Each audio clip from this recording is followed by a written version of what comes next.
Ce chapitre permet de mieux comprendre les enjeux de la mondialisation de l'Union européenne.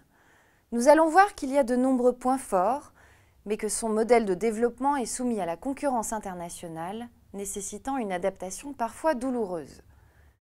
L'Union européenne représente 22% des dépenses militaires, 41% du commerce international, 30% du PIB mondial, 50% du tourisme international, 55% de l'aide au développement et possède les 100 premières universités mondiales. L'Union européenne est la première puissance économique mondiale. Son économie repose avant tout sur les services. Elle développe aussi des industries à haute valeur ajoutée comme Airbus. L'UE est le foyer de grandes firmes transnationales comme L'Oréal ou Mercedes. Elle est aussi une zone touristique de premier ordre, grâce à son patrimoine culturel et naturel très important.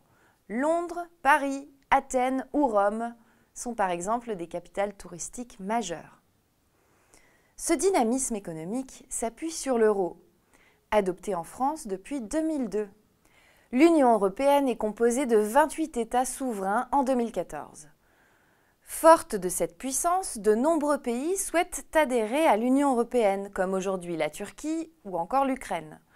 En effet, quand ils sont dans le processus d'adhésion, les pays sont aidés financièrement par l'Union européenne. Par la suite, ils peuvent recevoir, lorsqu'ils sont nouveaux membres, un financement par l'intermédiaire d'un fonds européen de prêt, le FEDER. Enfin, l'Union européenne organise une politique de voisinage avec les États proches, comme la Méditerranée et les pays de l'Est. L'aide est ici aussi financière. Mais la puissance européenne connaît également des limites, avec des faiblesses tant au niveau politique que militaire.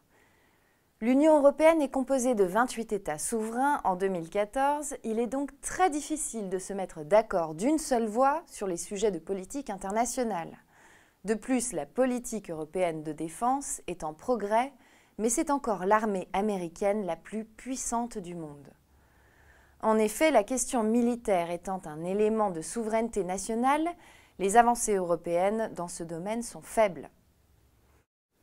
Les pays européens ont une dette publique très élevée, avoisinant souvent les 100% de leur PIB. Comme le taux de croissance de ces pays est faible, les remboursements sont difficiles. Certains sont donc prisonniers de leurs créanciers et de la concurrence des pays asiatiques, où la dette est plus faible, comme en Chine.